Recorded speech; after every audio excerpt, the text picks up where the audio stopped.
Oke, untuk video kali ini, cikgu akan terangkan tentang bab 7 sejarah tingkatan 5, yaitu membina kesejahteraan negara. Oke, tetapi dalam video ini cikgu tidak akan ulas satu bab habis. Cikgu hanya akan fokuskan 3 subtopik sahaja, yaitu yang pertama 7.1 perpaduan dan integrasi nasional, yang kedua dasar pendidikan kebangsaan, dan yang ketiga ialah bahasa Melayu sebagai bahasa ilmu dan bahasa perpaduan. Oke, jadi murid-murid pastikan selepas menonton video ini Anda menjawab soalan pengukuhan yang berbentuk soalan struktur yang sudah cikgu sediakan di akhir video nanti. Jadi sekiranya ada sebarang persoalan, bolehlah murid-murid tinggalkan soalan di ruangan komen di bawah ataupun terus PM cikgu. Cikgu akan jawab soalan-soalan Anda semua. Untuk bab 7 ini, apa yang perlu murid-murid fokus ataupun intipati pembelajaran dia ialah yang pertama, perpaduan dan integrasi nasional. Kedua, dasar pendidikan kebangsaan. Oke. Dan yang ketiga, bahasa Melayu sebagai bahasa ilmu dan bahasa perpaduan. Oke, 3 yang pertama ini cikgu akan terangkan dalam video kali ini. Untuk 3 yang seterusnya yaitu dasar kebudayaan kebangsaan, sukan sebagai alat perpaduan, dan juga rukun negara sebagai tonggak kesejahteraan negara, cikgu akan terangkan dalam video seterusnya. Oke, tanpa membuang masa, mari kita terus masuk dalam subtopik 7.1.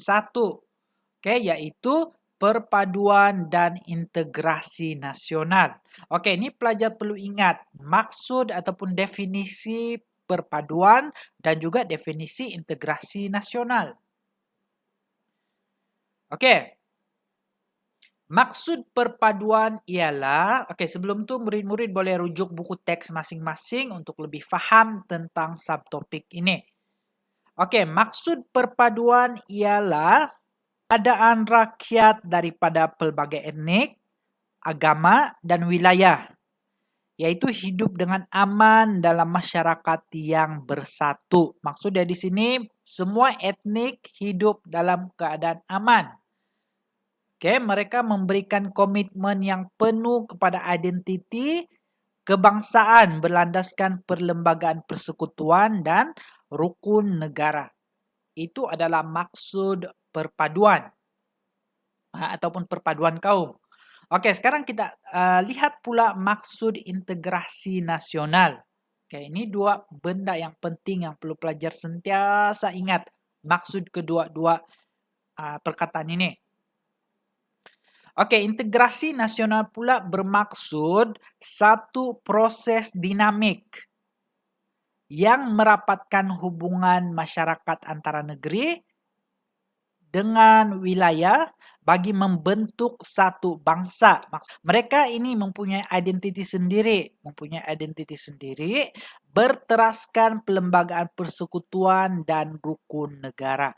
Maksudnya di sini kelas, walaupun kita berbeza negeri, contohnya Sabah, Sarawak, Terengganu, Kelantan, Johor, Kedah, kita walaupun rakyat berbeza berasal daripada pelbagai negeri, kita masih juga mempunyai identiti sendiri, yaitu identiti negara Malaysia.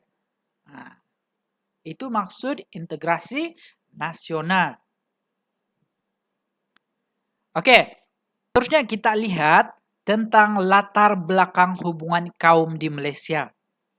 Oke, pentadbiran British dia telah menyebabkan pemisahan kaum dari segi kegiatan ekonomi dan pendapatan masyarakat. Selepas Perang Dunia Kedua, usaha dilakukan oleh para pemimpin pelbagai kaum untuk bekerja sama bagi mewujudkan perpaduan. Oke, semasa pemerintahan British, dasar-dasar yang telah diperkenalkan oleh British di tanah Melayu di Malaysia telah menyebabkan masalah perpaduan kaum. Mari kita lihat apa dasar British yang telah menyebabkan masalah perpaduan kaum di Malaysia. Oke, ada 4 dasar British, yaitu yang pertama ialah dari segi pentadbiran. Itu masa British mentadbir di Tanah Melayu ataupun di Malaysia, mereka telah memperkenalkan sistem residen. Okey, di mana sistem residen ini mengutamakan sektor ekonomi yang menyebabkan pekerja dibawa masuk dari luar. Dari luar maksudnya dari luar Tanah Melayu lah, yaitu dari India, dari China, untuk bekerja dalam sektor perlombongan, perladangan dan juga perniagaan. Okey, kaum Bumi Putra pula, iaitu kaum penduduk asal di Tanah Melayu, tertumpu di kawasan luar bandar dan menjalankan kegiatan ekonomi tradisional. Kita dapat lihat di sini bahawa keadaan ini telah menyebabkan mereka terpisah dan berlaku kerenggangan hubungan kaum. Okey, iaitu Melayu, India, Cina pada masa tersebut. Hubungan yang tidak erat ataupun hubungan yang renggang. Kesannya ialah apabila hubungan kaum berterusan menyebabkan peristiwa 13 Mei 1969. Apa peristiwa tersebut? Peristiwa tersebut ialah peristiwa rusuhan kaum yang berlaku di Malaysia. Okey, selepas pilihan raya yang berlaku. Okey, seterusnya kita lihat kesan dasar British yang kedua dari segi kegiatan ekonomi dan pertempatan. Okey, British memberikan tumpuan kepada perkembangan ekonomi yang berasaskan pelombongan biji timah dan peladangan getah. Okey, kegiatan ekonomi perbezaan antara kaum menyebabkan pemisahan dari segi pertempatan. Rakyat juga terpisah dengan pertempatan yang wujud di kawasan pelombongan, bandar, estet dan perkampungan. Okey, seperti yang saya bagi tahu tadi lah. Kalau Cina dia berada di bandar, kalau India berada di estet, Melayu berada di kampung. Jadi ini menyebabkan perbezaan ataupun pemisahan pertempatan. Keadaan ini menyebabkan setiap kaum kurang berinteraksi antara satu sama lain dan mewujudkan jurang ekonomi yang tidak seimbang. Okey, kesan dasar British yang ketiga kita dapat lihat dari sistem pendidikan. Okey, bagaimana pula sistem pendidikan ini mampu memberi masalah kepada hubungan kaum di Malaysia? Okey, dasar pentadbiran British telah menyebabkan munculnya sistem pendidikan vernacular Melayu, Cina, India dan Inggeris di negara Malaysia, di negara kita. Okey, sekolah vernacular berkembang mengikut kaum masing-masing. Maksud dia sekolah vernacular ini ialah sekolah kaum. Sekolah yang mengikut kaum. Contohnya Cina kita ada SJKC, kalau India SJKT. Sistem pendidikan vernacular diteruskan selepas kemerdekaan pada tahun 1957. Pendidikan vernacular telah mewujudkan perbezaan pemikiran dalam kalangan masyarakat berbilang kaum. Jadi ini juga menjadi salah satu faktor kenapa berlaku masalah hubungan antara kaum di negara kita. Okey, kesan dasar British yang keempat ialah fahaman politik. Okey, fahaman politik berasaskan kaum. Okey. Fahaman politik berasaskan kaum bermula dengan penubuhan parti politik sebelum kemerdekaan sehingga kini. Okay, kalau contoh parti politik yang kita tahu ada UMNO, MIC, MCA, DAP, semua politik tersebut ditubuhkan mengikut kaum masing-masing. Polarisasi kaum disebabkan perbezaan kegiatan ekonomi dan pertempatan menyebabkan parti politik memperjuangkan kepentingan kaum masing-masing. Isu yang diperjuangkan berkaitan dengan bahasa, budaya, pendidikan dan ekonomi. Di mana keadaan ini telah mempengaruhi hubungan antara kaum di negara Malaysia. Oke, jadi ini ada 4 kesan dasar British yang telah menyebabkan masalah perpaduan berlaku ataupun terjadi di negara kita. Lihat pula bagaimana kerajaan memperkasakan perpaduan dan integrasi nasional. Kita lihat usaha yang dilakukan oleh kerajaan ini dapat dibahagikan kepada 3 aspek, yaitu politik, ekonomi, dan juga sosial. Oke, kita akan lihat satu persatu. Oke, first kita lihat dari segi politik. Dari segi politik, kerajaan telah menubuhkan Jabatan Perpaduan Negara. Oke, yang terletak di bawah bidang kuasa Mageran. Oke, apa tujuan Jabatan Perpaduan Negara ini? Dia berperanan mendraft satu ideologi untuk negara yang dikenali sebagai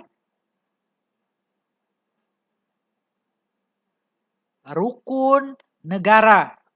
Jadi siapa yang telah mewujudkan rukun negara? Siapa yang telah draft ideologi rukun negara? Yaitu Jabatan Perpaduan Negara. Oke, seterusnya kerajaan juga telah mewartakan pembentukan Majlis Muhibah Negara pada 18 Julai 1969. Oke, apa pula tujuan Majlis Muhibah Negara ini? Oke, dia bertujuan untuk menggalakkan perkembangan perasaan muhibah antara masyarakat berbilang kaum di Malaysia. Oke, seterusnya kerajaan turut menubuhkan Majlis Perundingan Negara pada 29 Januari 1970. Tujuan dia ialah untuk mengadakan garis panduan bagi kerjasama antara kaum dan integrasi nasional antara negeri dengan wilayah. Selain itu, Majlis Perundingan Negara ini juga bertujuan untuk memupuk identiti kebangsaan dalam kalangan rakyat. Oke, seterusnya kerajaan telah membentuk gabungan parti politik. Gabungan parti politik ini salah satu usaha untuk menggabungkan parti-parti politik yang berasaskan kaum. Oke. Tujuan dia ialah untuk mewujudkan keharmonian dan kestabilan politik selepas peristiwa 13 Mei 1969. Dan seterusnya menyelaraskan perkhidmatan awam di antara semua negeri. Maksud dia kasih sama rata. Penyelarasan ini mewujudkan integrasi antara negeri. Oke, ini dari aspek politik. Kita lihat pula dalam aspek kedua yaitu ekonomi. Oke, meneruskan rancangan pembangunan 5 tahun Malaysia.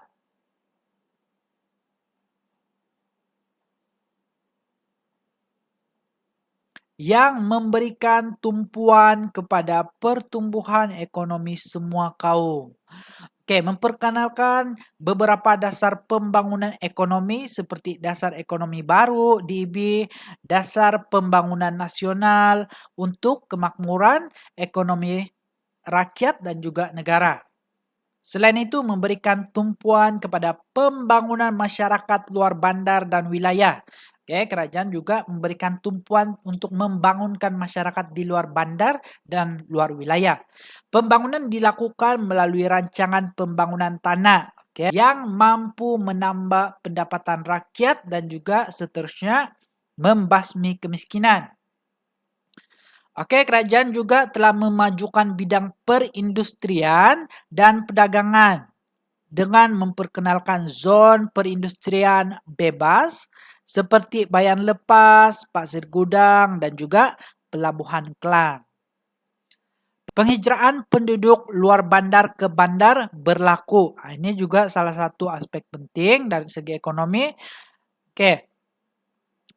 Penghijraan penduduk luar bandar berlaku disebabkan oleh peluang pekerjaan yang terbuka luas. Oke. Hal ini telah mempercepatkan proses integrasi.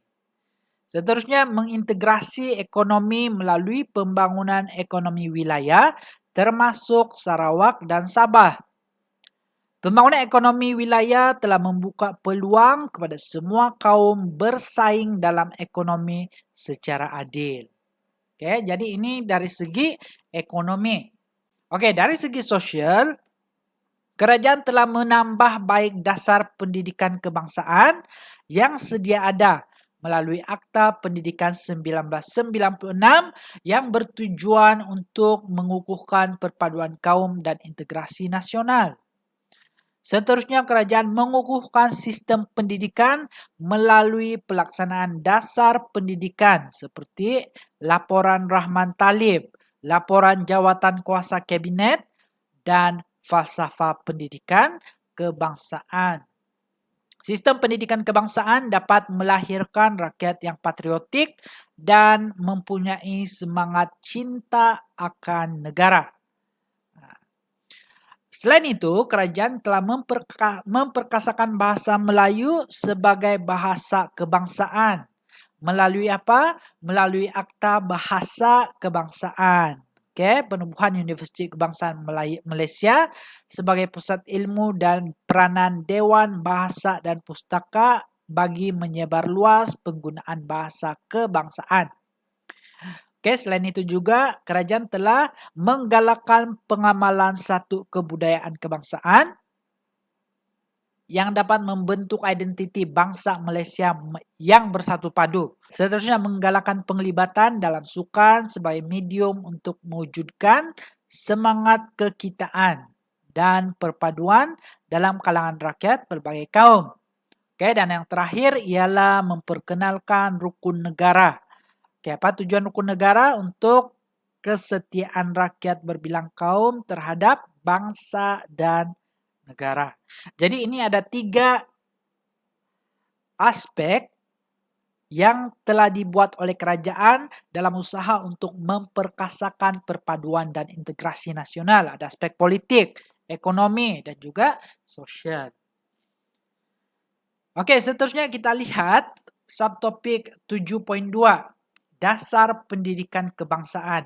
Okey, dasar pendidikan kebangsaan ini juga salah satu cara kerajaan untuk menyatupadukan rakyat yang berbilang kaum di Malaysia. Okey, mari kita lihat. Okey, pendidikan merupakan saluran terbaik bagi merealisasikan matlamat membina perpaduan kaum dan integrasi nasional. Okey, matlamat ini terkandung dalam Laporan Rahman Talib. Okey, ini kita akan bincang ataupun cikgu akan terangkan satu persatu nanti. Kajian Aminuddin Baki, Laporan Jawatan Kuasa Kabinet, Falsafah Pendidikan Kebangsaan, dan Akta Pendidikan Kebangsaan. Okey, mari kita lihat matlamat dasar pendidikan kebangsaan dari setiap aspek ini. Okey, first kita lihat latar belakang pendidikan kebangsaan. Okey, macam mana? Dasar pendidikan kebangsaan telah dibentuk untuk memupuk perpaduan kaum. Dasar ini dilaksanakan melalui Penyata Jawatan Kuasa Pelajaran 1956 ataupun dikenali sebagai Penyata Razak 1956 dan dimaktubkan dalam Ordinans Pelajaran 1957.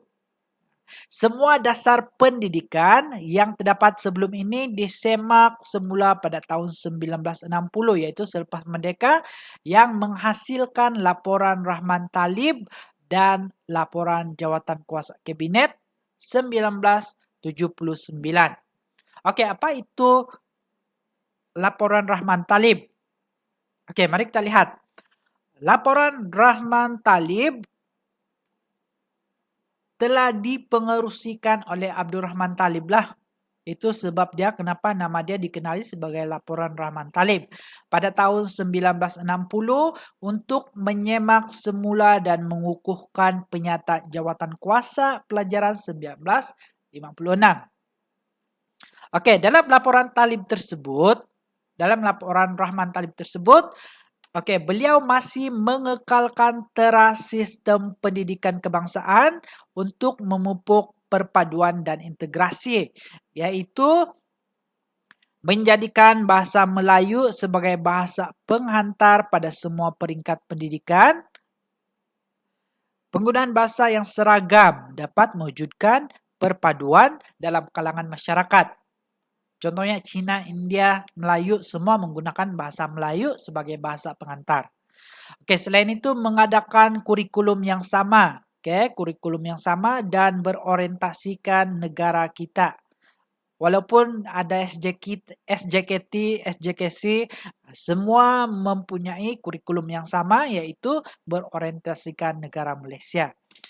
Oke, bagi semua jenis sekolah, kurikulum yang berorientasikan negara mewujudkan perasaan cinta akan negara. Oke, laporan Rahman Talib ini juga dia telah membuat penambahbaikan. Oke, apa penambahbaikan yang telah diperkenalkan oleh beliau dalam laporan tersebut? Penekanan kepada mata pelajaran sejarah untuk menanam perasaan cinta dan kesetiaan terhadap negara. Dan yang kedua, mewajibkan mata pelajaran tata rakyat untuk membentuk sikap bertoleransi, bekerjasama dan persefahaman antara kaum. Jadi ada dua penambahbaikan yang telah dibuat oleh Rahman Talib. Oke, ini ialah Rahman Talib. Seterusnya kita lihat tentang kajian Aminuddin Baki. Oke, laporan Rahman Talib tadi itu kemudian dibuat penambahbaikan lagi. Siapa yang menambah baik? Aminuddin Baki. Oke, antara penambahbaikan yang telah dibuat, yang pertama ialah memperkenalkan sistem persekolahan aneka jurusan untuk menampung pelajar yang gagal memasuki sekolah menengah akademik. Seterusnya memperkenalkan kursus kemahiran untuk melahirkan tenaga kerja mahir yang melibatkan pelbagai kaum serta persediaan memenuhi permintaan pasaran kerja. Lepas itu juga mewujudkan sekolah kebangsaan yang menggabungkan semua kaum untuk memupuk perpaduan. Jadi melalui kajian Aminuddin Baki ini kita ada sekolah kebangsaan di mana sekolah ini boleh dimasuki oleh semua kaum yang ada di Malaysia. Seterusnya kita lihat pula tentang laporan jawatan kuasa kabinet. Oke, jawatan kuasa kabinet ini telah ditubuhkan pada bulan September 1974. Oke, fungsi jawatan kuasa ini adalah untuk mengkaji semula pelaksanaan sistem pelajaran kebangsaan. Laporan jawatan kuasa kabinet telah diumumkan oleh Menteri Pelajaran pada tahun 1979. Oke, antara kandungan laporan jawatan kuasa kabinet yang mempunyai matlamat bagi memperkukuh perpaduan termasuklah seperti berikut. Yang pertama, bahasa Melayu sebagai bahasa perpaduan. Oke, penegasan kepada pendidikan kerohanian melalui mata pelajaran pendidikan Islam dan pendidikan moral. Penekanan terhadap aktiviti co-curriculum yang melibatkan semua kaum seperti unit beruniform, sukan dan permainan dan juga persatuan. Seterusnya ialah hasil daripada laporan jawatan kuasa telah menghasilkan kurikulum bersepadu sekolah rendah, iaitu diperkenalkan pada tahun 1982, dan kurikulum bersepadu kurikulum baru sekolah menengah KBSM dan juga falsafah pendidikan negara. Oke, ini adalah kurikulum baru sekolah rendah di mana matlamat ataupun tujuan pembentukan KBSR ini ialah untuk menguasai dan menghargai bahasa Melayu sebagai bahasa kebangsaan dan sebagai alat perpaduan, menguasai 3 bidang asas iaitu bidang komunikasi, kemanusiaan dan alam sekitar. Oke, dan memastikan matlamat pendidikan relevan dengan keperluan semasa bagi menghadapi cabaran abad 21. Oke, kemudian kurikulum standard sekolah rendah telah diperkenalkan yang telah menggantikan KBSR bermula pada tahun 2011. Oke, yang kedua ialah kurikulum baru sekolah menengah ataupun KBSM. Matlamat KBSM diperkenalkan untuk melahirkan generasi yang berilmu, generasi yang berkemahiran, dan generasi yang bersatu padu. Jadi KBSM ini telah digantikan dengan kurikulum standar sekolah menengah KSSM pada tahun 2017. Oke, pembaharuan kurikulum yang dilaksanakan ini selaras dengan Pelan Pembangunan Pendidikan Malaysia 2013 hingga 2025 dengan memberikan fokus kepada penguasaan kemahiran abad ke-21. Oke, seterusnya kita lihat falsafah pendidikan kebangsaan. Apa itu falsafah pendidikan kebangsaan? Oke, tujuan falsafah pendidikan kebangsaan ini digubal untuk memperteguh hala tuju dan matlamat pendidikan negara ke arah perpaduan. Oke, falsafah pendidikan negara ataupun FPN kemudiannya ditukar menjadi falsafah pendidikan kebangsaan pada tahun 1996. Oke, falsafah ini menekankan pendidikan yang menyeluruh dan bersepadu bagi membentuk pelajar yang seimbang dari segi jasmani, emosi dan rohani dan juga intelek. Oke, seterusnya kita lihat pula Akta Pendidikan 1996 ataupun akta ini juga bermaksud undang-undang. Oke. Kedudukan bahasa kebangsaan diperkukuh dengan memperuntukkan sebagai bahasa penghantar dalam sistem pendidikan kebangsaan melalui Akta Pendidikan 1996. Kedudukan ini diperkuat lagi dengan menjadikan bahasa tersebut sebagai mata pelajaran yang wajib diajar di semua sekolah dan institusi pendidikan. Oke, institusi pendidikan swasta dikendaki mengadakan pengajaran bahasa kebangsaan, pengajian Malaysia dan pendidikan Islam dan moral untuk memupuk semangat cinta akan negara serta nilai murni. Jadi itulah kenapa kita perlu belajar pendidikan Islam. Kenapa kita perlu belajar pendidikan moral. Semua terkandung dalam Akta Pendidikan 1996. Yaitu tujuan dia untuk memperkasakan bahasa kebangsaan. Oke, seterusnya kesimpulannya untuk subtopik 7.2 itu. Pelaksanaan sistem pendidikan di negara kita berdasarkan dasar pendidikan kebangsaan. Oke, laporan Rahman Talib, laporan Jawatan Kuasa Kabinet, falsafah pendidikan kebangsaan dan Akta Pendidikan 1996. Oke, dasar ini digubal untuk mencapai matlamat masyarakat yang bersatu padu. Pelaksanaan ini bertujuan meneruskan dan memperkukuh dasar pendidikan kebangsaan. Oke, jadi kita sebagai rakyat Malaysia, kita perlu ada sikap menghargai, menyokong serta memberikan komitmen terhadap kepentingan pendidikan bagi mengukuhkan perpaduan kaum dan integrasi nasional. Oke, jadi pelajar-pelajar perlu ingat tentang kepentingan pendidikan ini. Oke, seterusnya kita lihat subtopik yang terakhir yang ada cikgu akan bincangkan dalam video ini yaitu subtopik 7.3. Bahasa Melayu sebagai bahasa ilmu dan bahasa perpaduan. Oke, beberapa langkah telah dilaksanakan untuk memartabatkan bahasa kebangsaan. Antaranya termasuklah pengenalan Akta Bahasa Kebangsaan, memperkasakan bahasa Melayu dalam sistem pendidikan, penubuhan UKM, yaitu sebagai pusat keilmuan dan juga peranan DBP, Dewan Bahasa dan Pustaka sebagai pusat perkembangan bahasa kebangsaan.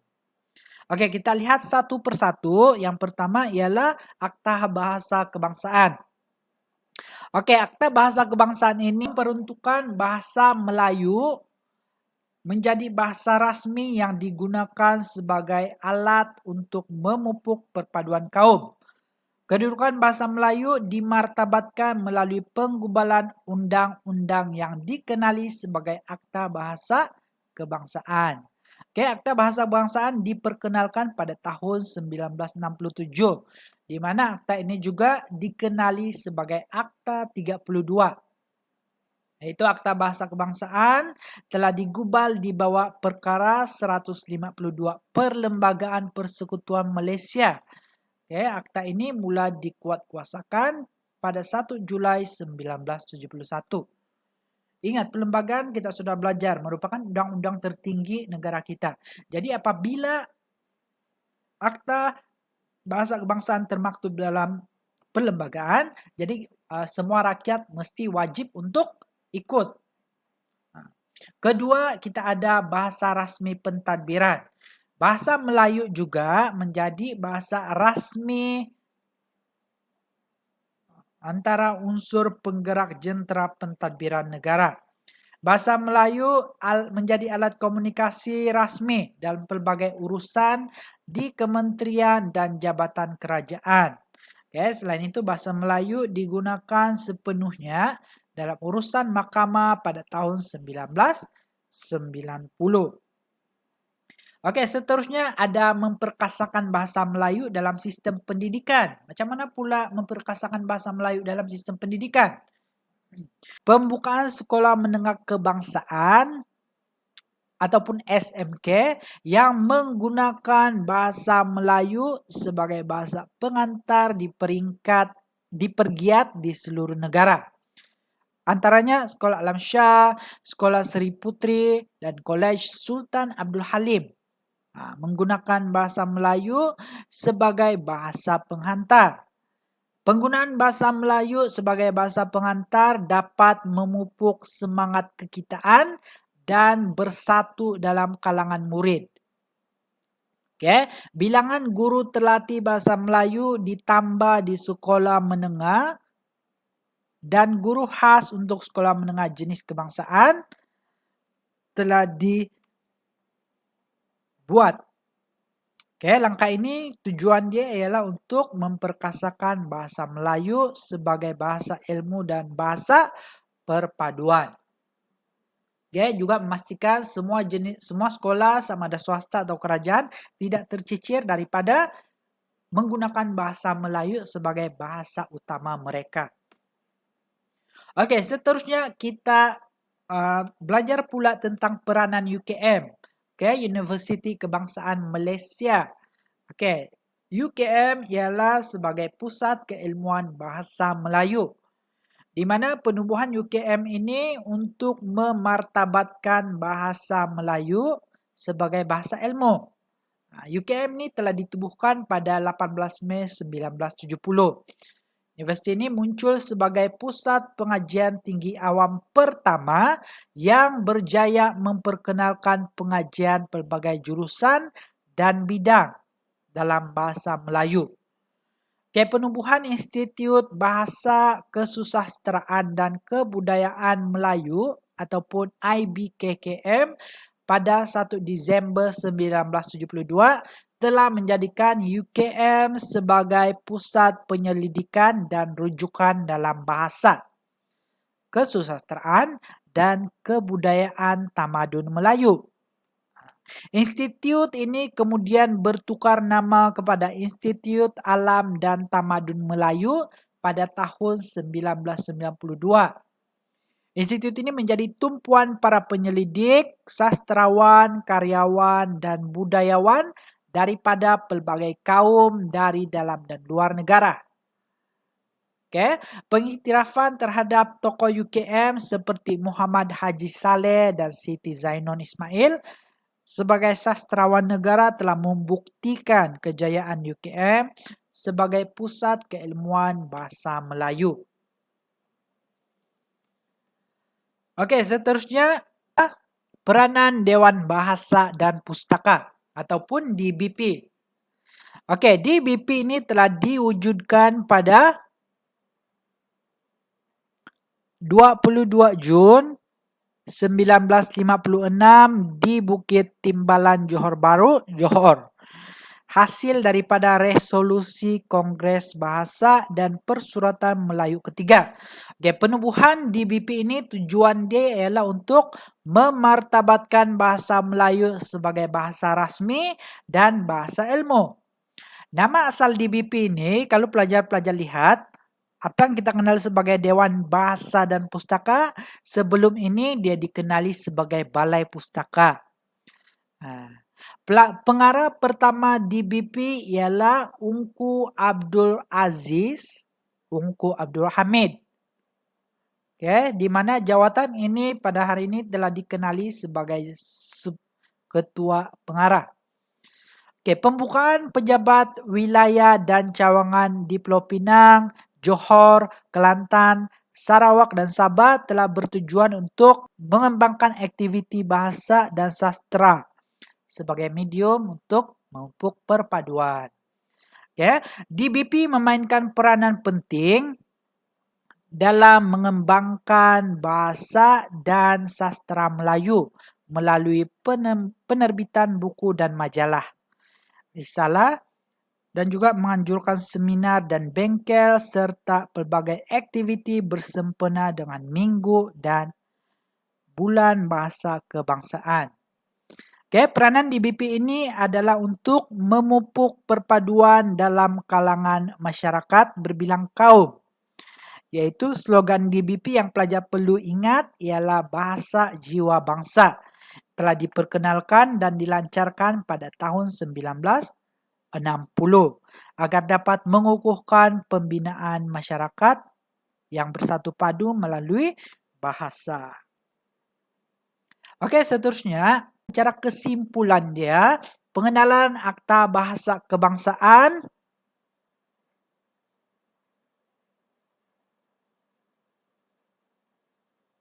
Oke, pengenalan Akta Bahasa Kebangsaan, penggunaan bahasa kebangsaan sebagai bahasa rasmi dalam pentadbiran, pelaksanaan sistem pendidikan berasaskan bahasa Melayu, serta peranan UKM dan DBP sebagai pusat ilmu.